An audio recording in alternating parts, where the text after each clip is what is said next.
Hello everyone and welcome back to another video from Wake&Tech. In this video, I'm going to show you how to buy a gift card from Pixlr.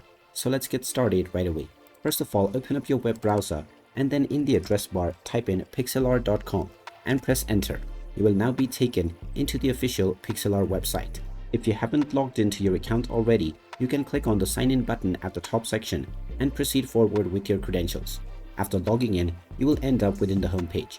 Now, if you wish to buy a gift card from Pixlr, then click on your profile icon at the top and you will now see the gift card section.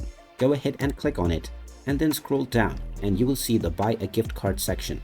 You can simply choose your preferred gift card as well as the amount and then select who you are purchasing this gift card for.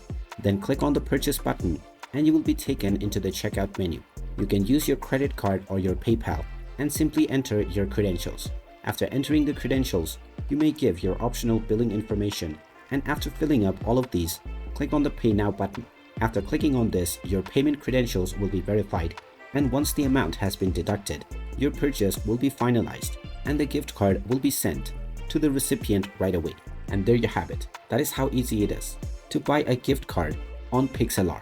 If you find this video helpful, make sure you hit that like button and subscribe to our channel if you haven't done so already. Also ring that notification bell to never miss another update from us. Thank you for watching and I will see you again in the next video.